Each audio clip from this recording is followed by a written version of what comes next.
So we're ready for public comment. Darla Cotton, you're the first to speak. A public library is a nonprofit library maintained for public use and usually supplemented in whole or in part by local taxation. All public library users are entitled to the right to read, view, or listen to content regardless of the creator's viewpoint or personal history. As a library board, it is your responsibility to be supporting these rights through a well-developed collection development policy and supporting the staff, instead of trying to limit access to material that doesn't fit with your personal religious beliefs by revising the collection development policy to restrict access in the name of the children. The beautiful thing about a library is that you have a choice to decide what you want to read, view, or listen to according to our Constitution. The First Amendment protects freedom of speech, religion, the press, assembly, and the right to petition the government for a redress of grievances. The 14th Amendment guarantees all citizens, equal protection to the law. When you limit access to books that discusses issues of sexuality related to LGBTQ and claim that it's in the name of all children, you are violating the First and 14th Amendments of a protected class of people in America. People have asked me if I have read the books, and I have read many of them. All the books in this stack are top picks for books on sex education for preschool and elementary level age children and can be found in our public library. They would all not be allowed if your proposed collection development policy is approved. These books are relevant, factual, and appropriate for the age of the child indicated. If you as a parent don't want to read the chapter about LGBTQ to your kids, then you can make that choice. If you as a parent don't want to check out this book for your kids, then you have that right. When you as a library board don't have the right to do is limit access to the material in a public library that targets a group you don't agree with. The very word public means it is for everyone, and the minute you start limiting access, you violate someone's First and 14th Amendment rights to receive and access the material. I have looked at many of the sites that the religious right has referred to in these meetings, and all of them talk and promote hate of the LGBTQ community.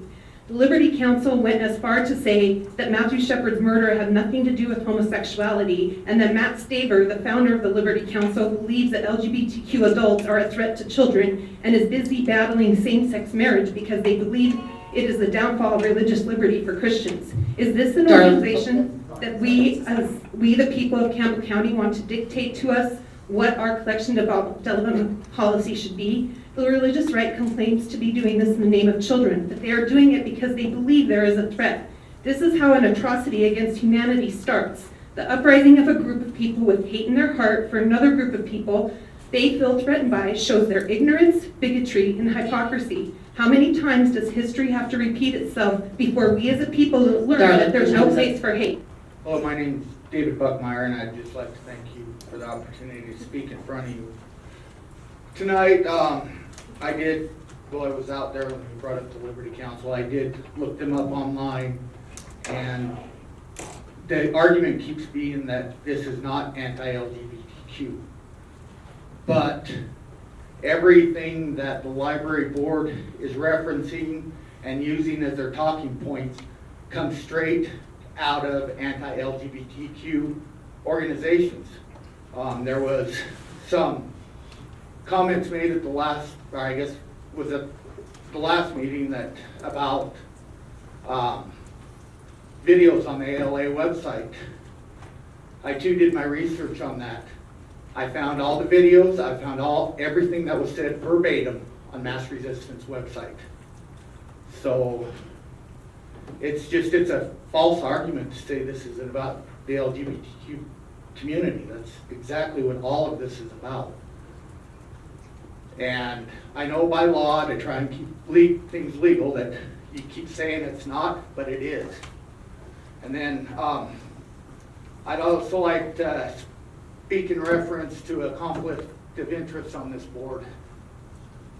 It wasn't brought up until in February. It wasn't brought up during the interviews or anything, but one member of this board is an employee of another person on this board. I know I myself, if I was on a board with my boss, I absolutely would not disagree with what they had to say. And I went back, I think 4 months on this library board, and those two people voted identically every time they voted. I'd just like to address it as a conflict of interest, and I believe that we need a board member from Wright anyway, so I suggest that one of those members make way for somebody from Wright to represent the Wright community.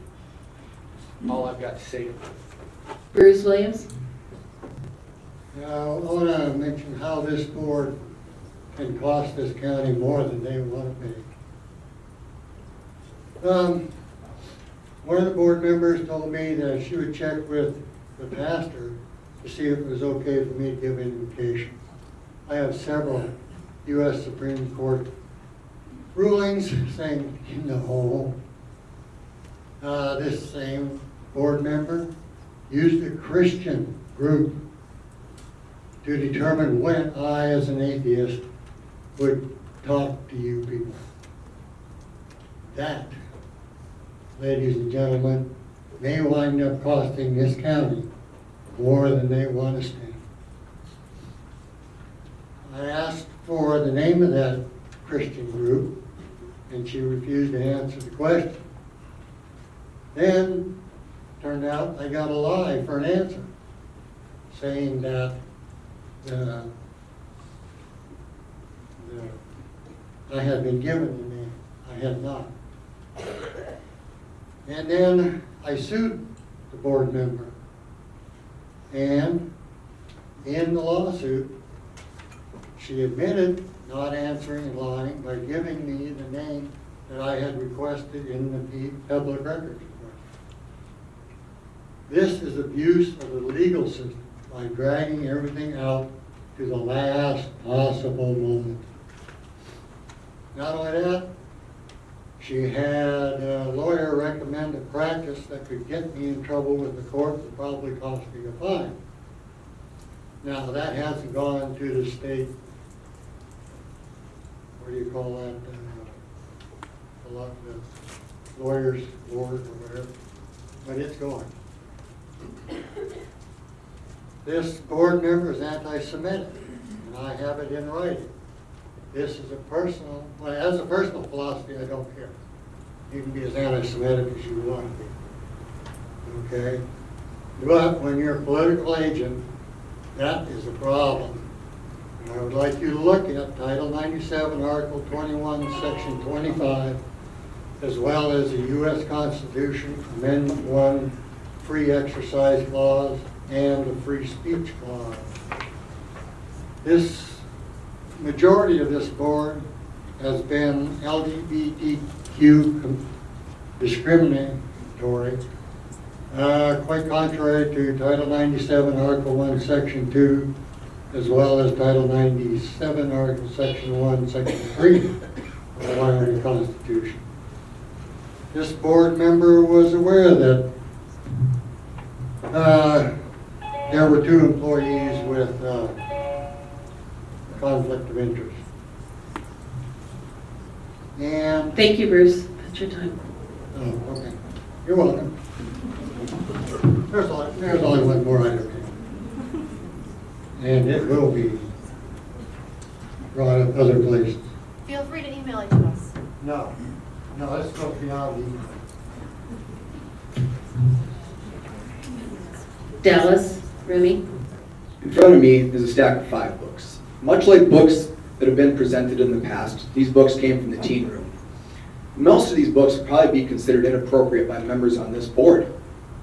But these books differ in one very crucial way than books presented in the past. These 5 books were picked out by an actual youth of Campbell County. And the point of this is to shed some perspective on the claim that there is currently an undue burden placed upon the parent to monitor what their children read. To dispute this, I had my daughter go to the library one day after school and pick out 5 books she would like to read. When I picked her up after work, I walked unimpeded to the teen room to get her. I took the books she picked out to the front desk and I checked them out with my library card. When I got home, I sat down with these books and searched for some reviews and synopses, and I found some of these books do in fact deal with topics that may be difficult to talk about, such as abusive households and sex. None of these books portray anything in an obscene manner. I then had a discussion with my daughter as to how she picked out these books and why. A librarian did not pick them for her or tell her to read them. They were not being promoted on a display. So I said, how did you decide you want to read these books? Well, I opened the front cover and I read the inside of the jacket. They sound like interesting stories, and they all deal with people growing up. And I find other people's stories about their lives interesting.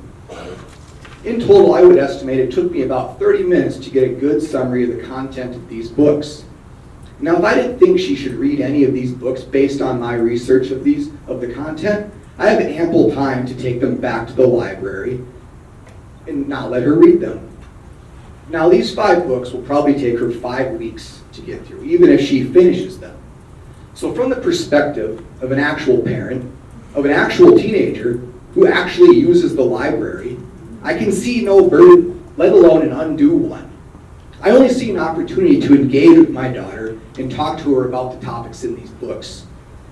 But if these books are censored and moved out of the teen room or removed from the library altogether, she'd have never discovered them, because that's the point of moving them.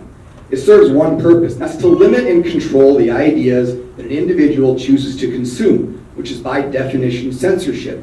A consequence of this censorship is that the government tramples all over the rights of the parent by denying me my parental oversight, and thus denying me the opportunity to have these hard-to-have discussions with my daughter.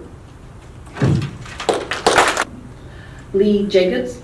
So I feel like what I wanted to talk about was community standards and what they look like when they're revealed. So according to a couple commissioners, and in my opinion, this unethically appointed board, what community standards look like to them are something along the lines of a pro-nuclear family, pro-white propaganda published by Mass Resistance. I have yet to hear one of you publicly say that there is no place for mass resistance in this community. Even when you try to distance yourself to say you're only following mass resistance Facebook pages to stay aware of what is being said, none of you have publicly been able to say mass resistance does not belong here. I also want to point out on a side note that repeating Gillette Mass Resistance is a grassroots group doesn't really help you out. Saying it is grassroots doesn't give it validity, and it actually makes it worse, because what you're saying is we aren't some out-of-towners spewing hate about strangers. We like to create hostile environments for our neighbors, teachers, and the community members we know personally. Which brings me back to my question, what do community standards look like when they are revealed? Well, I believe they were revealed in the fact that every single anti-LGBTQIA+ bill that was introduced in Cheyenne these past few weeks failed. They were either killed or actively voted down. I also believe our community standards were revealed when all your grassroots mass resistance friends lost their races for public office last fall. Our community has spoken and continues to speak. Your policies are not wanted here. Sage, Chuck, and Chelsea should resign so we can appoint clear-headed board members who want to take care of what is actually important within our county libraries. Helen Hayden. I'm Helen Hayden, and thank you for your time. Around the country, parents are taking a stand against sexualizing children, genderism issues, CRT. They have been viciously and irrationally attacked for standing up to these agendas. This is a nationwide problem, just to mention a few instances. Maine, parents objected to obscene library books in school.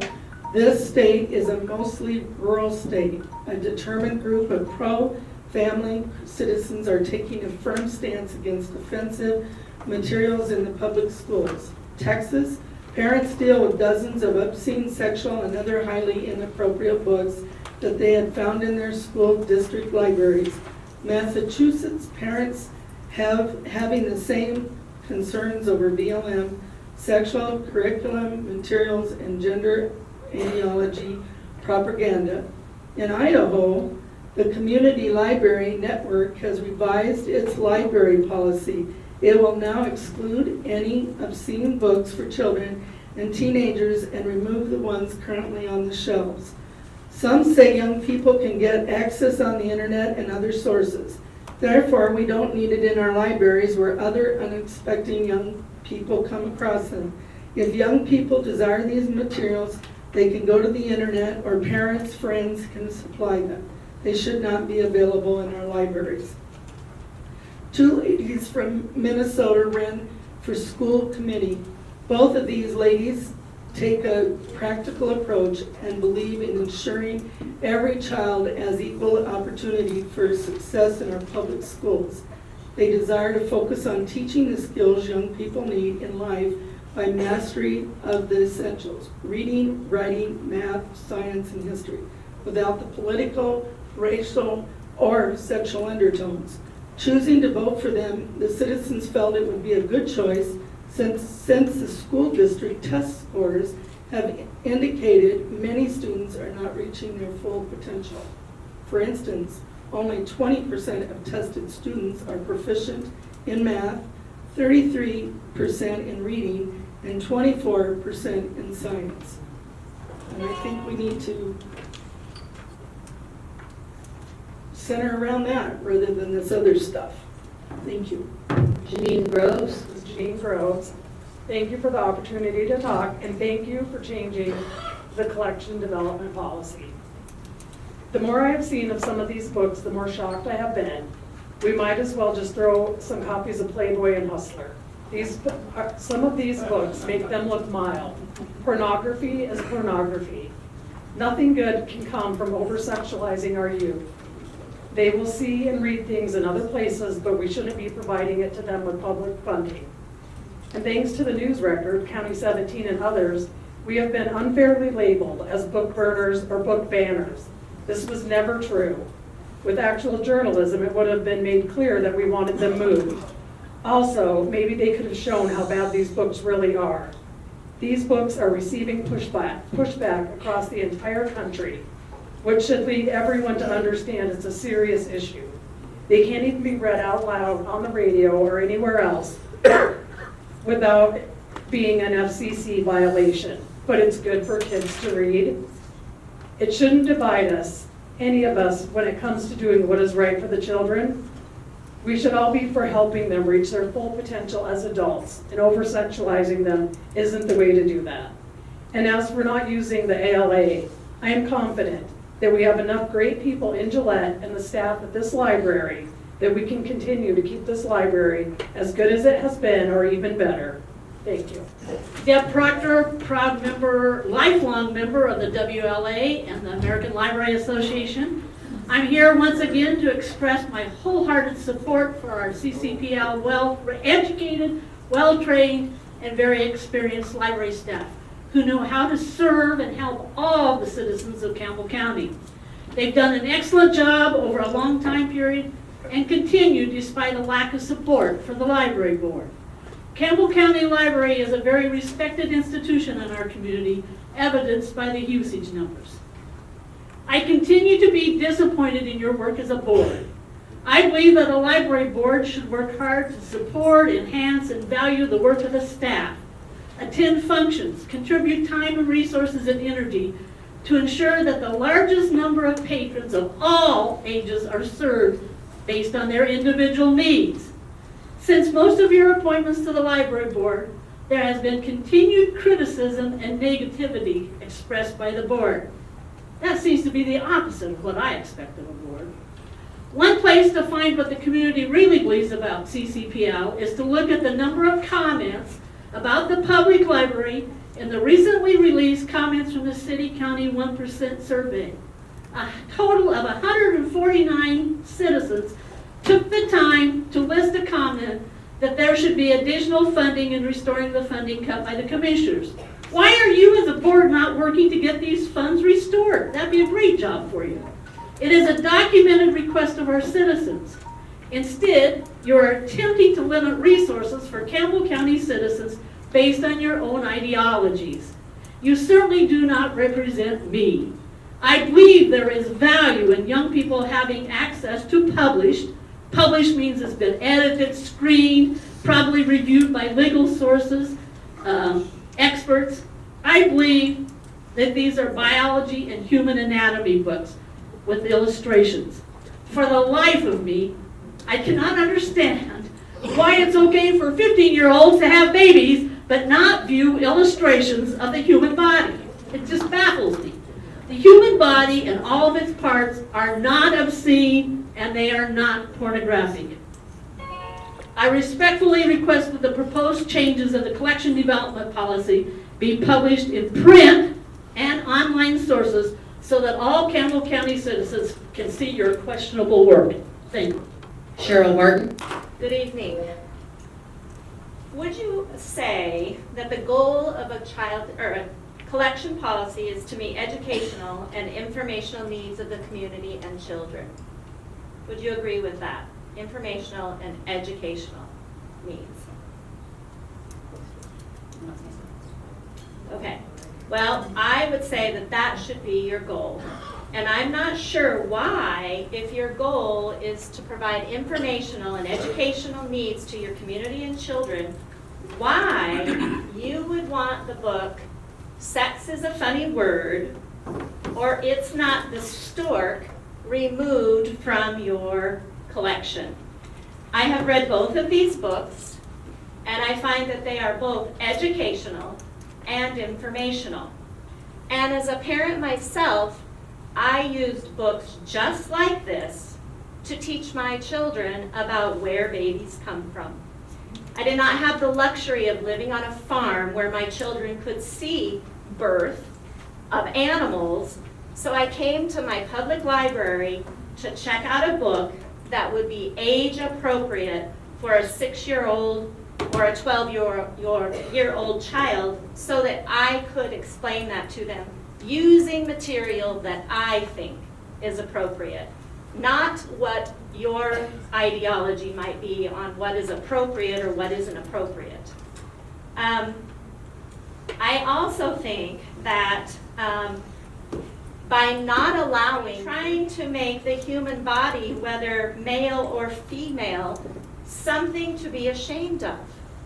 Because if you put all these books away, that's what it feels like to some people. It will feel like you're supposed to be ashamed of your body. We're all male and female. There's nothing to be ashamed of. It's part of who we are. The other thing, people were talking about how great the library is. There is not a better place than your library for a teen to hang out.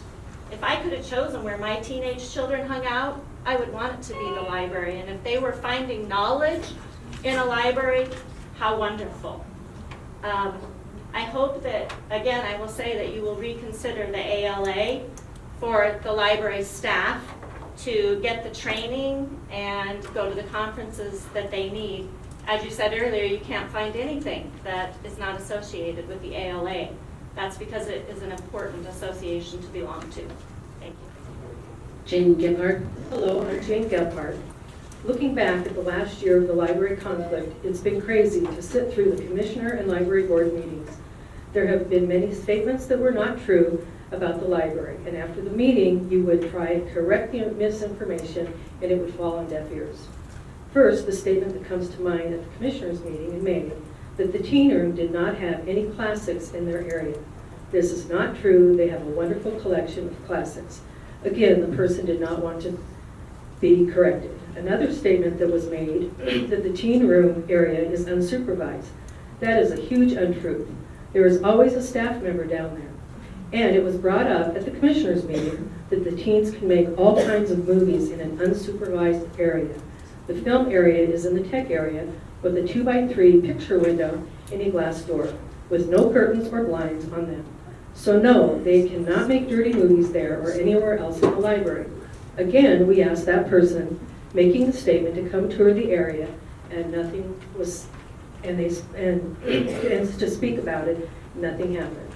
In March 1st, 2023, the News Record quoted Sage Bear in her request to be on the board. She wrote that she doesn't believe in sexualizing children, and that measures should be taken to protect but that it's not the board's place to be the morality police.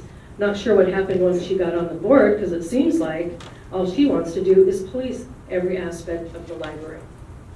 And when Chelsea spoke at the commissioners meeting, finding many books that were in perfect shape at the recycle center that were dropped off there, holding Pirate Pete, her kid's favorite book ever, not really letting anybody see really what kind of condition the book was in, she failed to let the people know that the children's library replaced the battered copy of Pirate Pete with a newer copy for all to read. And at the last board meeting, she asked Brandy Elders, the HR person, did the library have a counselor come in and meet with the staff over the issues currently at the library? And yes, on a volunteer basis. What I think was great about this meeting with the counselor, with the library staff, as they met as a group and discussed what was going on and how it affected them. And here are just a few items. How, when you went to the county fair and looked at the booth, they were harassed by the people manning the table what they thought were inappropriate books. And I personally have dealt with many with being called a horrible person, horrible mother with horrible children, porn pusher, pedophile numbers of times. Even my husband was called a pedophile while standing next to me after a meeting. I was accused of flipping off a county commissioner in this very room after a joint meeting with the library board. The commissioner didn't want to talk with me since I didn't vote for them, and they wouldn't answer my question directly. But then they did finally stand and listen, and then they walked out telling the people in the library I did an inappropriate hand gesture. That did not happen. And at the last policy meeting in February, I asked a board member, fine, I did not call anybody on this library board a liar. I don't appreciate being told that in the public area. Susan Bennett? I'm Susan Bennett. There's a book called We Are the Ants by Sean David Hutchinson. It's another book that's not appropriate or suitable for minors. It's irresponsibly located in the children's area. This is not a book about the beauty of sex or the human body or about ants or human reproduction or how to make or have a baby or how to care for yourself. No, it's one of many books aimed at children that include self-harm. It is bent on sexual exploitation and emphasizes sexual thoughts, sexual activities, sexual abuse, and multiple sex partners. It contains rape, violence, profanity, and use of pornography. It is a book that some of your adult patrons, your mature patrons, may want to select and be free to read, and they should have that right. However, it is not suitable for children who may innocently be perusing the shelves for material to read and stumble onto it. It is just another one of many books irresponsibly and recklessly selected and made presentable and easily available to children and minors. Now, there's adult teens that are very mature, and they had one up here telling us she can have sex with anybody she wants, and that's exactly true. And any LGBTQ person has a right to read any book they want to get. But I've never once come to the public library and had a book that wasn't on the shelf that I couldn't request. And they should have the right to request any book they want, but they should not have the right to put it in front of innocent children and exploit their curiosity and their innocence. Parents need to be able to rely on the support, care, and protection provided by their community. We need to lend parents all the support, tools, and help we can, especially in today's world where children seem to be the target of such things as early sexualization, abortion, transgender mutilation, identity confusion, etc., etc. Also, I've heard repeatedly how we as parents and everyone should trust our librarians. They're doing such a great job and they're such great professionals. Well, there are many professionals that have, including doctors, who have killed patients in the name of professionalism. Anyone who puts full trust in someone just because they are a professional sets themselves up for victimization. There is not a professional in the world that has not had one of their professionals harm someone who has blindly trusted in them. Just because someone has jumped through the hoops of education and secured a degree does not merit the full trust of those they work for. Everyone is capable of mistakes. We must be accountable to one another. We should not aim to go along with someone because they claim to be a professional. We all need to watch out for one another. Thank you. Ruth Cloud? My name is Ruth Cloud, and I have been an educator for more years than I care to count. I have been an educator for ages preschool to adults and seniors. And I can remember coming to the United States at the age of 15 and then later came back to further my education. And as I went through my education teachings, I was always instilled that everything that I presented to my students should be age appropriate. Everything was instilled to me that needed to be age appropriate. Books, resources, manipulatives, worksheets. So I ask you, if as an educator in this country where things must be age appropriate, why is that not in the library? And why is it such an issue right now? I think that children in this culture grow too fast. I think we need to let them be children and let them play for a while and not be exposed to things that are not necessary. They have a long time for them to grow and become adults. I think that the only thing that we are asking is to just move those books to a section that is more appropriate for them. That's it. Why not do that? I think children need to be children. And in this culture, they grow too fast. Thank you. Beverly Garst. Thank you so much for letting me speak. I'm Beverly Garst, and I am going to talk a little bit about a book. It's called Let's Talk About It. The Teen Guide to Sex, Relationships and Being a Human by Erica Moen, Matthew Nolan. It starts out talking about its ridiculous virginity, stating virginity just doesn't work anymore in today's world. And that's not true. That's a lie. If someone has in their heart that they want to be a virgin, they can. And unless somebody who doesn't think it and wants to portray their feelings upon it, then maybe not. That's what we've been concerned about a little bit. And then it also says, advises that porn can help a person discover new aspects of sexuality if consumed right. I have a testimony, and I said this testimony in front of the commissioners also. Nobody really talks about it, but I feel like it's a lot of this is the power of suggestion. When I was young, I knew nothing about masturbation. I read a book, and it introduced me to it. That's what a lot of this is about. It's the power of suggestion with some of these books. The kids are innocent. They are not interested in it really, but when they look at the book by accident, it happens to be on the shelf, they see the pictures and that type of thing. It's a power of suggestion. It opens it up to them. The eye gate is very, what do I say, persuasive. I mean, it's when you see things, it opens you up to want to maybe experience it. And then the other thing is that it tells teens, this book, it tells teens that the internet is a great place to research fantasies and kinks safely. Graphic images of nudity and body parts described all different genders. I want to say another testimony. I was, my husband and I went to a really nice motel.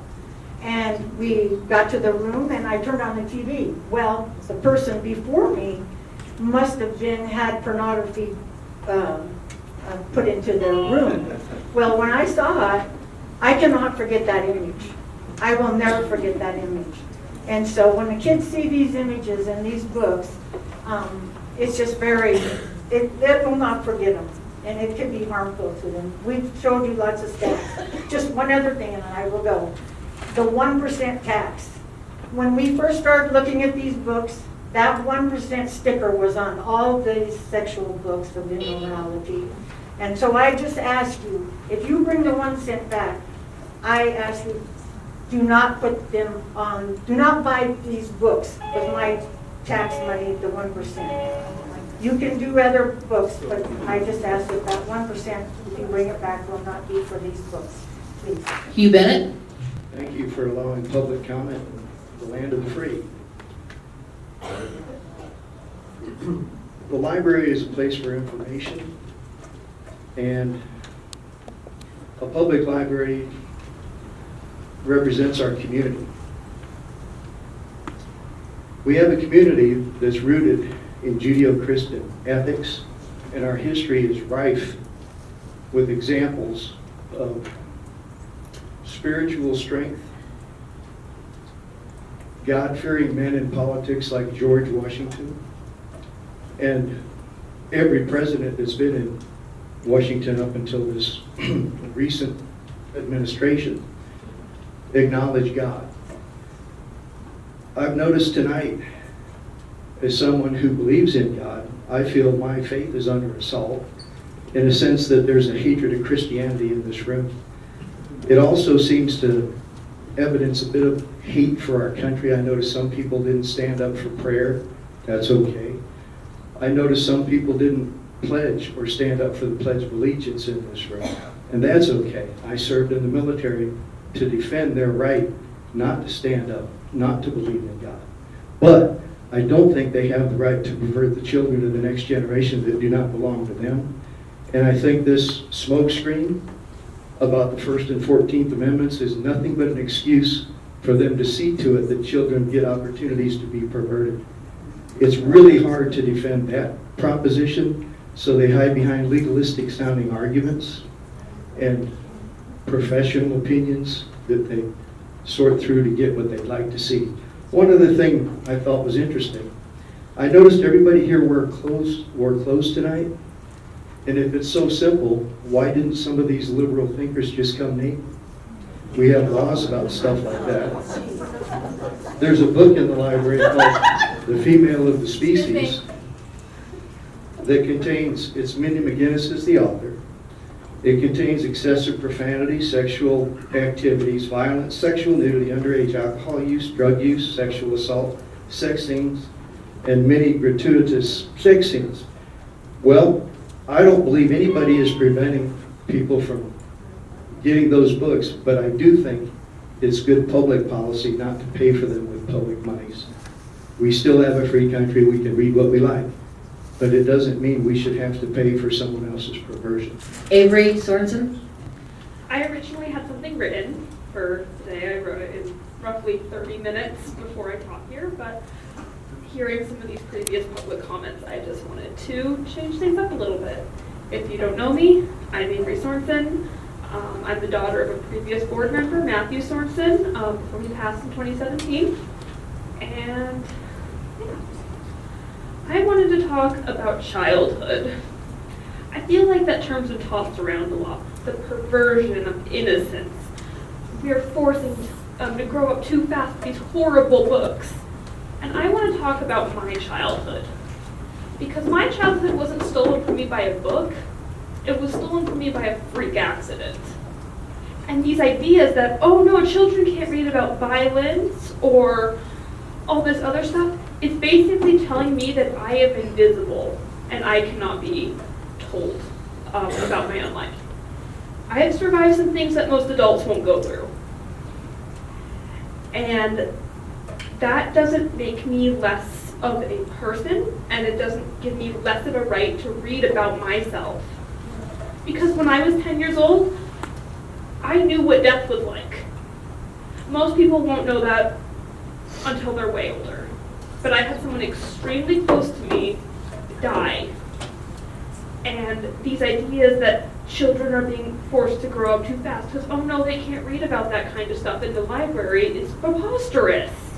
Because I was forced to grow up too fast just because of some fluke accident. This was a bit handsy. Thank you. Pat Collins? Can't hear? There we go. I just want to thank you for staying in the game and not giving up and fighting for the children. Thank you. Doug Drumble? I'm Doug Drumble. I have just a couple of thoughts. One of the first things that came to my mind is that sometimes the truth is the hardest kind of speech to endorse. And what a library has been, and I've spent an awful lot of time in a lot of libraries. A library is a place that, to the extent it's able, holds the true story of all of us. Everybody. Holds everybody's true story. And one of the first things that comes to mind is that a lot of people have a lot of sex in a lot of different ways. And they always will, and they always have. And they have it at all different ages.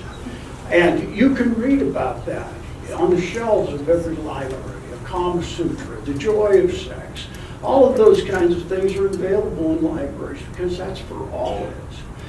If you need to read about a genocide, and you want to read about a people going into a country and killing every man, woman, and child, burning the cities to the ground, killing the cattle, the sheep, everything, you can go get that book off the shelf. It's the Bible. Read the book of Joshua, and you'll see that genocide. If you want to read about there was slavery in this country and a civil war, and the effects of that slavery still continue, go to the shelves and get the book Caste and read it. You can go and get the book, ultimately, of Ayn Rand, excuse me. And you can read about the doctrine of selfishness that's become a conservative icon from an atheist. And you can go and read that in the library. And these things are uncomfortable, but they're here because the library is the true story of all of us. All of us. And if you take that away, in any way, shape, or form, without an identifiable reason, and this policy is pointed at doing those kinds of things, if you can't identify and articulate a good reason why you need a change in the library policy to take away something that was working to do just what a library should do and be, then you're in the realm of the arbitrary and capricious. Mr. Anderson and your county attorney can tell you about the implications of that. Thank you. Pat Shackelford. Good evening. My name is Patricia Shackelford, and I am a survivor of a parent pedophile. My father was arrested when I was 15 years old, and we went to court, and he spent 5 years in prison for what he did to his children. When I look at the books that are in question over when I look at the books that we are asking you to move from the children's section of the library, I can for one attest to the damages that is caused by a pedophile predator and their interaction with children. When I look at this book called The Truth About Alice, written by Jennifer Matthew, that discusses pedophilia, profanity, many casual teen sexual encounters, abortion, multiple sex partners, alcohol use, I am appalled that these books are available to children. Certainly, they could be made available to every adult in our community, and that would be fine. I don't care what adults do, but I do care what children are exposed to. And I have spent my entire life trying to overcome the damages that my father did to us. And that's all I have. My name is Priscilla Hickson, and I do find there's one problem with this. Okay. There is a difficulty with this format, which I'm not trying to say we should change it, but when we hear all this disinformation, which I have heard a lot tonight, it's hard to address that. But I want to address one here, one that says that those of us that believe like I do, that we are in the minority. I learned about a Rasmussen report. This is from September of 22. They polled likely U.S. voters. 70%, 77%, this is all U.S. voters, are concerned that school-age children are being exposed to sexual material that is not age appropriate, including 55% who are very concerned and only 20% who are not concerned.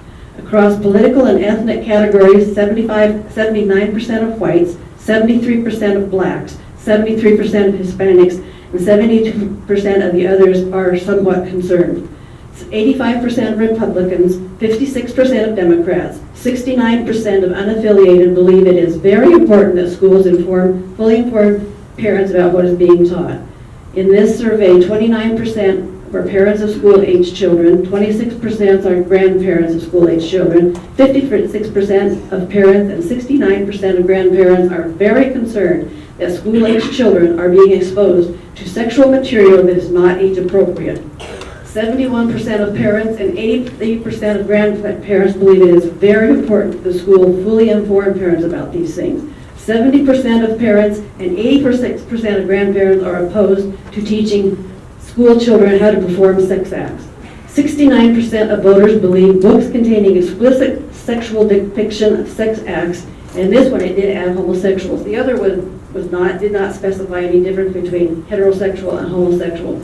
Anyhow, including homosexual sex should not be present in high school libraries, and it rises to 79% for middle school and 85% for elementary school children. So I am not in the minority according to this national poll that was done just 6 months ago. So I've just recently learned about a book called Tricks by Ellen Hopkins, and I have this page here. This has page after page after page of excerpts from it. It's 12 pages. You can see it's very small print, and it's single-spaced, and the last one is from page 692, so it has at least that many pages in it where it goes into all this stuff about explicit sexual activities, including rape, pedophilia, oral and anal sex, and it goes on from there. Thank you. Cheryl Blumhoff. Cheryl Blumhoff. I've heard there's been some question whether you're functioning as a board or that you know what you're doing. Based on the library's own handbook and numerous other resources I've looked at, you have been assigned these things. Be responsible for the governance of the library, recruit, evaluate, and if necessary, fire the director, provide frequent feedback to the director, adopt policies and review policies on a regular basis, adopt bylaws for board operation, develop strategic plans for overall direction of the library, and evaluate that progress. Examine the budget prepared by the director and revise as needed. Secure adequate funding, review expenditures, attend county commissioner meetings as appropriate, encourage the director and staff, and this one you're doing. In continuing education, I understand a committee's been formed to explore options. I don't think any organization should have a monopoly on continuing education for our librarians. A board of directors should represent the stakeholders, or in this case, the taxpayers of this county. You have been appointed by an elected board that was elected by the majority of taxpayers and voters in this county. Therefore, I believe that you are doing exactly what you've been tasked to do, and I look forward to the policy changes that will protect the children in this community making this happen. Thank you. Gail Cruz. The first thing I'm going to do is just give you a little brief review of a book we have in our library currently called Me, Earl, and the Dying Girl by Jesse Andrews. It has very vulgar, lewd, obscene language. A fetish for masturbating on pillows, a lot. Isn't that wholesome? Reference to oral and anal sex. 12-year-olds, or maybe their 8-year-old brother that's with them, can access these books.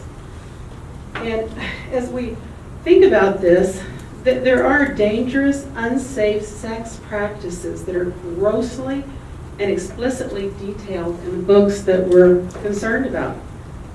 Practices that will negatively impact the health of our children, or anyone really, who engages in these behaviors.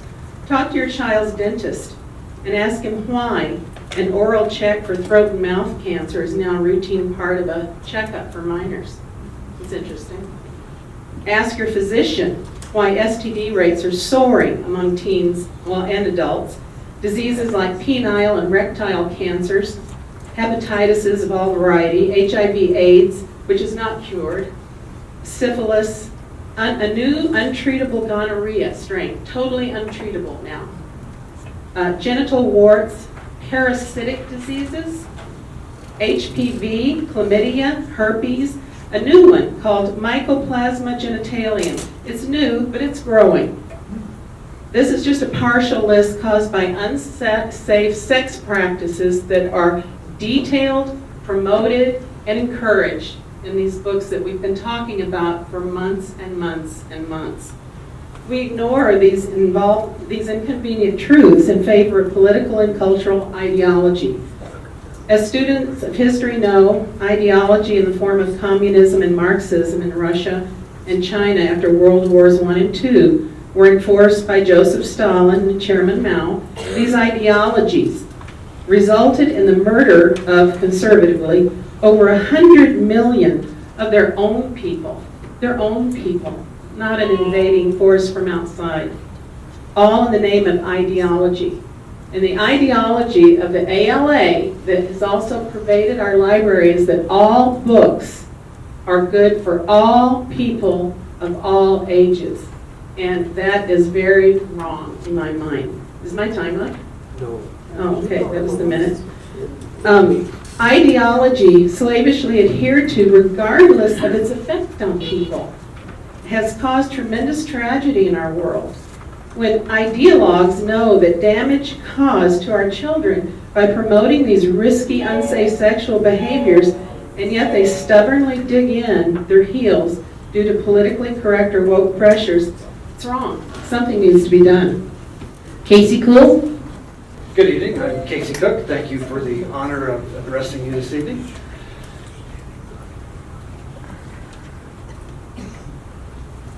Suppose I were to write a book, suppose I had a budding author within me, detailing in appropriate vocabulary, syntax, and grammar the simple how-tos of building black powder, of mixing the simple chemicals in a process that in complexity is somewhere between making mud pies and baking chocolate chip cookies. And now suppose that I were to market that as a children's book with appropriate illustrations. Would you have that in your library for children? Well, I would hope, of course, you would not, because that would harm children. Children have really no business with black powder. Similarly, children have no business being sexualized prematurely. This is common sense. This is an insult to your taxpayers who are forced to pay for what we find abhorrent. Now, there have been a number of people who have alleged that this is some sort of religious test that we're asking for. I would submit to you that it's not. Nobody is asking to exclude books about Islam or pro-Islam or pro-Hindu or pro-anything else. There are no Episcopalians here asking for the Mormon books to be excluded. There are people, concerned parents, such as myself, who are very concerned with the mentality that's become prominent of sexualizing children, which causes damage. It causes damage in ways that are demonstrable. Protect our kids, people. This is common sense. We can do this. This is reasonable. Thank you. Sue Niesel? Hi, I'm Sue Niesel, and thank you for the opportunity to speak tonight in a public meeting. And I wanted to assure people that I have always considered myself a Christian, contrary to other things that have been said about me. I was on the staff when the original collection development policy was written. It has been reviewed, it has been revised, it has been added to, and it has been changed before. As we've added materials that were, I started with records in the library, so that gives you a sense.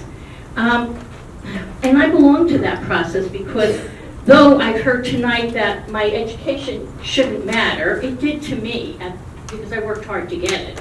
And that I brought to that process here at the library a college master's level class in writing collection development and the wording and the obligations of writing that collection development policy. The obligations to the whole community, the obligations to recognize that our community cannot walk out and buy any book they want. Many people can't afford it. They also don't have the time to read the reviews, to understand. You go on Amazon and you look for sex education books for your kids. Let me tell you, it's really scary. It's a scary decision to make which book you want to spend your money on that you can explain where babies come from. It has always been the role of the public library to provide good, standard, conscientious, unbiased information about everything. And what we're dealing with here, I have a lot more, is more that the world has changed so fast on everybody. And it is easy to blame a book in the library for what is going on in the sexualization of children. I think we need to start with clothes, the clothing industry. I think we need to talk to the movie industry. I think we need to talk to our TikTok and our radio and all of the internet stuff. I'm sorry to blame the library for the sexualization of children when all we do is provide factual, unbiased, and that is an operative word here that you have to abide to, unbiased information. And to call these books bad by putting them in a different place, moving them away. I was raised in a locked case library in New York City, and it ticked my mother off. I'm the oldest of 5 kids, and every time she had to go to the library to get a book out to tell us where babies come from. They also locked up books on menstruation. So where are we going to stop? What is your idea? I have read that collection development policy proposal now a few times. Are we going to go through every art book to make sure there's not a nude picture in them? Are we going to clean up and be careful with our, because it might fall off the shelf and a child might see a book on in the true crime section in the 300s? Where is it going to end? Who's going to monitor the DVDs? I mean, I don't understand where the library police are supposed to come from and who's going to do the work. Thank you. Dean Bonhoff. I'm Dean Bonhoff, and thank you for this opportunity to speak. I want to also talk about a book, I guess, that was brought up here. Sex is a Funny Word. It's written by Corey Silverberg and Vonda Smith. Encourages sex, encourages gender dysphoria. Children question their what gender they really are. Gives advice and illustrates on masturbation and graphic illustrations of body parts. States that there is no right or wrong in love interest. This book is displayed in a comic form for 7 to 10-year-olds. This book is on the bottom shelf, accessible to children to reach. I don't think this book myself has any place in the library, but certainly should be in a parent's guidance section. And I also want to say that I really appreciate all that you folks are doing. You do a lot of research. You're really involved in what is going on here, not just a rubber stamp. And I really appreciate that, and I believe me, the community does too. So thank you very much. Jenny Sorensen. All right, thank you, Library Board, for allowing me to speak tonight. As a local educator of teens and alleged purveyor of porn by recent public comments, I recognize that my speaking is a privilege. Now, I would like to bring to the board's attention a couple of books that I find to be harmful and obscene. These books may not have been brought to your attention previously, but as an English major, I feel like you should know about them. First and foremost, I would like to talk about this book here, Atlas Shrugged. This is an excruciatingly awful and evil book, not suitable for minors or majors. We're talking about baseball. To begin with, this is the only book, to my knowledge, that depicts a love pentagon, not triangle. And since pentagon sounds like pentagram, well, that makes this book evil, witchy, something of the devil. It should be removed. And then later, while I was creeping around the shelves, I found this book, Ulysses, by James Joyce. You know, not an English major may not be, or if you're not an English major, you're probably not aware that this book by James Joyce is one of the most hated books in the British canon. It's incredibly boring and stupidly hard. This book is also blasphemous in its depiction of the New Testament. It is vulgar, and the damage that its use of a 60-page run-on sentence can only be described as harmful and definitely obscene. I can't believe that no one else has challenged it in our community. Now, obviously, I'm only pretending to challenge these books during public comments because we all know that if I actually wanted to have these books removed from the library, there's a policy, there's a procedure. And what I would actually need to do is bring them to the attention of a manager at the library, then fill out this form, receive some feedback from the manager, and then take it on up to the director, and then finally the library board. This book challenge procedure, policy, is not to complain directly to a board member and then have the board change the entire collection development policy to suit your personal opinion. But that's what's happened this past year and a half. A couple of county commissioners didn't like some books at the library.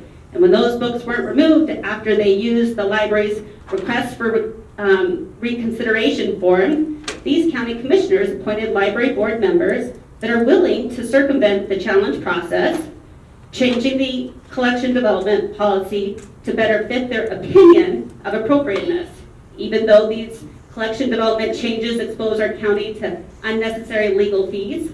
But when did unnecessary litigation ever stop the commissioners or their library board appointees before? Thank you. Madam Chair and Library Board, thank you for letting me speak, and thank you for rewriting the policy to protect the children in Campbell County. All over the country and our state, as others have said, people are rising up against all the perversion that's coming against our children in schools and libraries. And I have a quote from a Laramie County parent. In Laramie County, they have a Laramie County Book Watch that they've started, very powerful. It's gone viral. There's so many parents that are protecting the kids just like we are. And it says, this kind of sums up what we're against. Specifically, books with explicit descriptions of genitalia, regardless of relationship status, comma, gender, comma, age, or sexual orientation, being touched, inserted, sucked, licked, caressed, mutilated, or harmed in any way. As a society, we have determined minors to be exceptionally vulnerable and impressionable, and so we look out for them. And I want to highlight a couple of books if I have time, because there's a lot of mistruth that's coming forth about what's in the books. November 21, I challenged a book called Sex Plus, which was written by a porn star, Lacey Green. And this book, it doesn't go into the birds and the bees or anything like that. They go right into kink, BDSM, sadomasochism, and they actually on one page suggest that the child might try using their hand or their fist. It includes suggesting electrical shock, sex with strangers, group sex, and on and on. Voyeurism. I mean, we're not talking about experimentation. We're talking about hardcore. I talked to someone about this and they said it sounds like it comes from the sex dungeons in LA. That's the type of material that we're finding here. This was straight out torture. Okay, I challenged this book and Darcy Accord denied it. She said that the author wrote this to inform, not to encourage to do it. You don't put materials like this before children. And I encourage you all to read the book. It also has graphic pages, drawings, and a how-to section on every type of sex toy. And I mean, it'll make you blush. And so I encourage you to look into that. Also, the book, Sex is a Funny Word, 20 pages on how to erotically stimulate a 6-year-old's nipples, breast, anus, and genitalia in full detail, and instructions, many pages on masturbation, where to do it, how to do it, what to wear when you do it. We're better than this, Campbell County, and thank you, board, for what you're doing. God bless you. Jay Mealis. Hello, I'm Jay Mealis. I just have a few questions and comments for the board. My first comment is that having served on a number of boards throughout the community, one of the most important qualities of a board member is to be a strong and vocal advocate for those people or agencies that they represent. The minute a board is not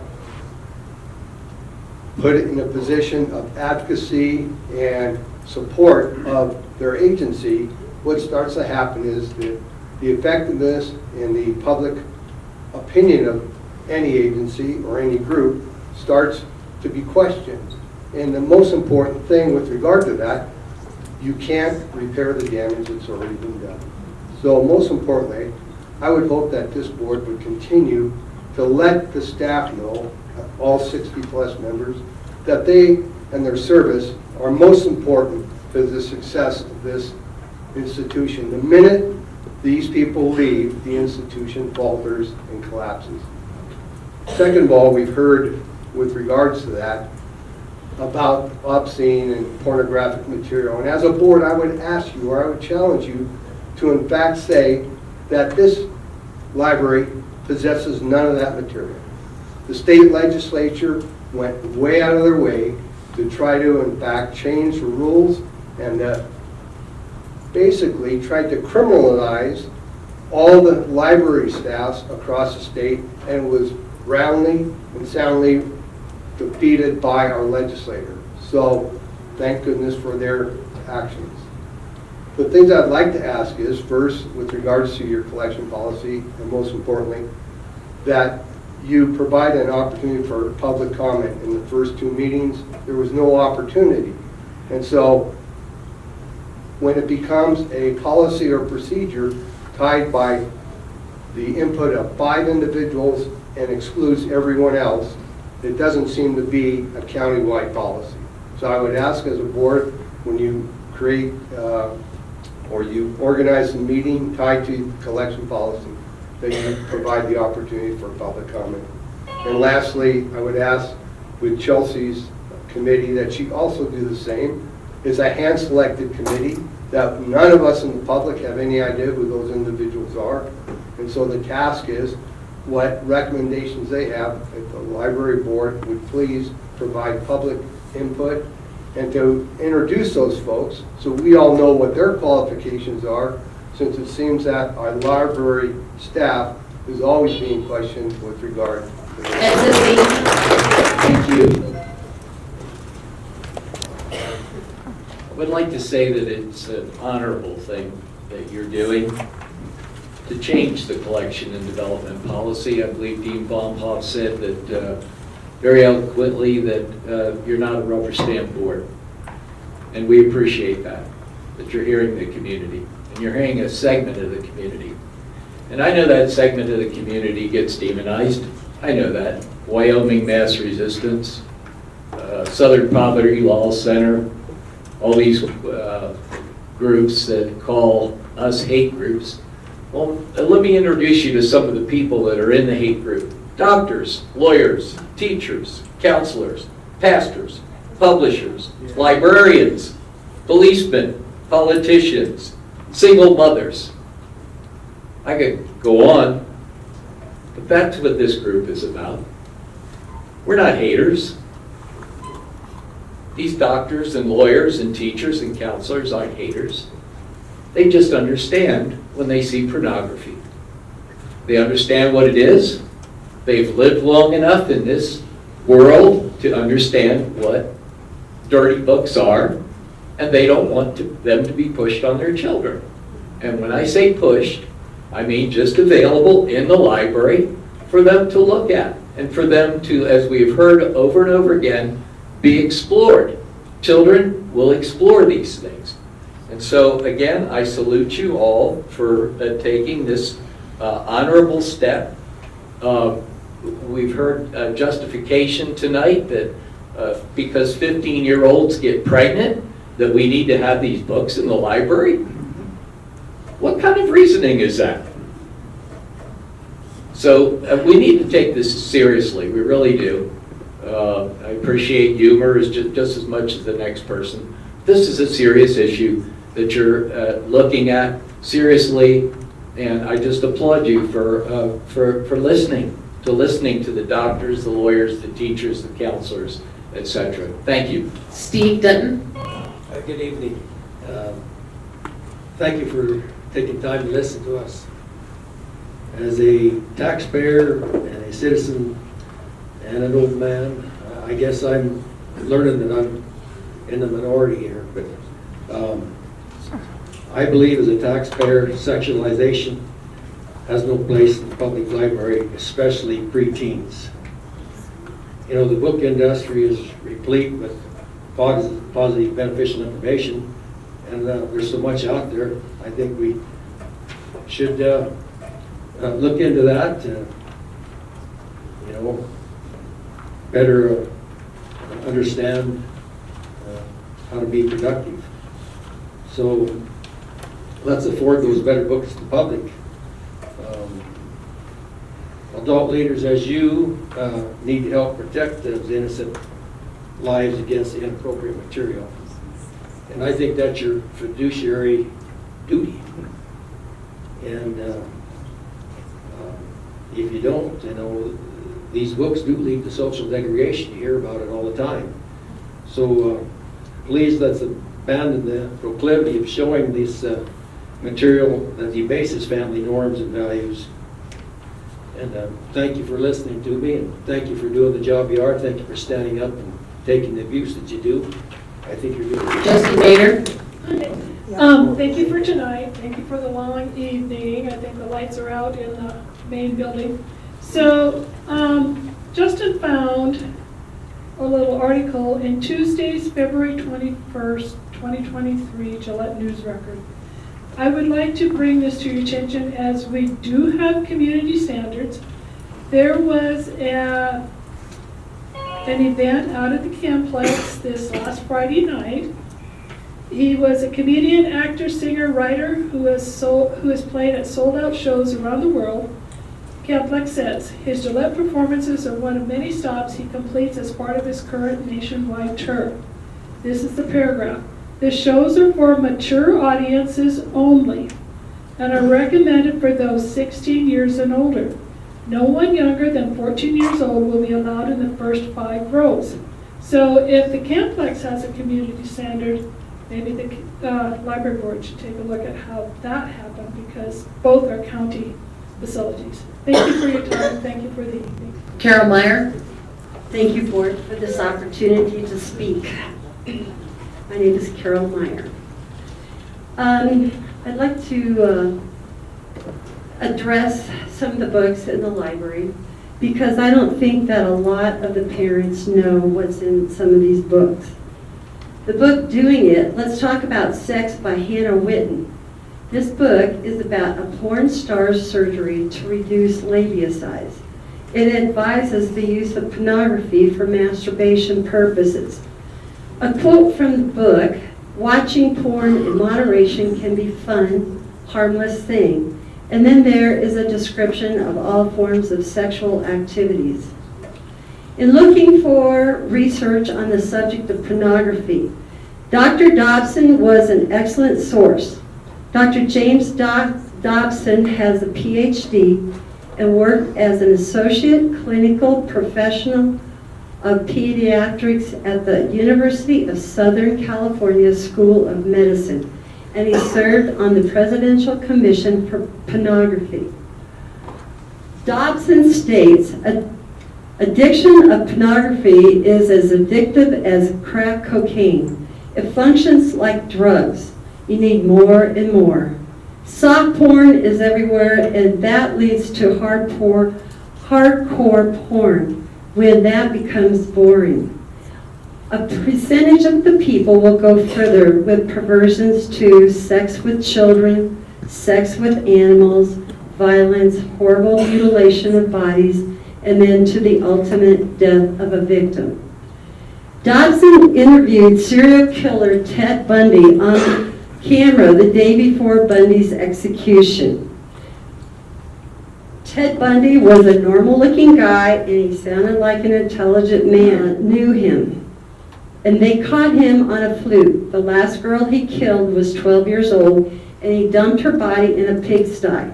He was pulled over for speeding in a car and then found with something suspicious, and that's how they caught him. Ted wanted to only talk to Dobson before he was executed for the 28 gals he murdered. So then he said he met a lot of men in prison who had been motivated to commit violence just like him. Without exception, all of them were involved in hardcore pornography and consumed by it.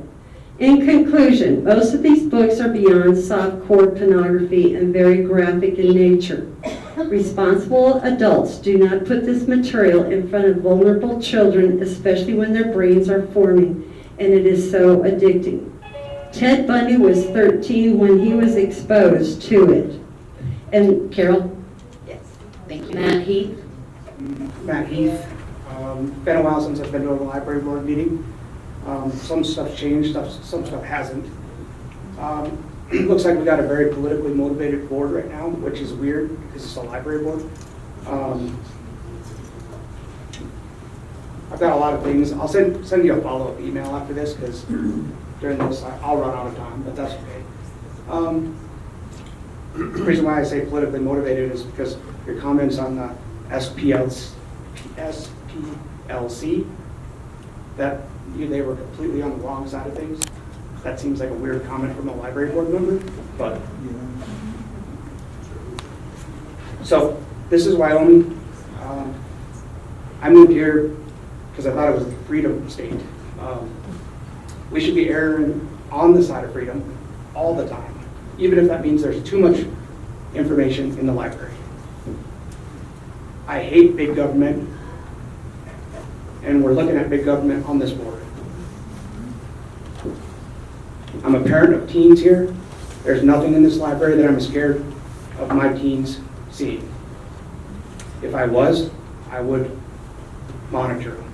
I would not let them come. There's lots of options right now. Something that was surprising to me is that we have a Florida lawyer working on our stuff. We have county lawyers like that we elected. Why aren't they doing it? Like, why can't we find a Wyoming lawyer to do this? That's really weird to me that we're using a Florida lawyer. Super weird. Is that because nobody else will do it? That's probably a red flag. Let's see. What else? I got lots of notes. And since I got more time, I'll look more. I did watch some of the meetings recently. I do watch them even if I don't attend. When you guys voted the ALA on the ALA, you said no ALA. And now I'm hearing you guys walk that back. There's probably a reason for that. Maybe look at that choice. Because you're already tripping on yourself. I don't know how else to eloquently say it. But as a citizen, I don't approve of how you're running this board. That's my right. I will, as a citizen, encourage our county commissioners to put different people on the board when your term is up. Just wanted to bring that up.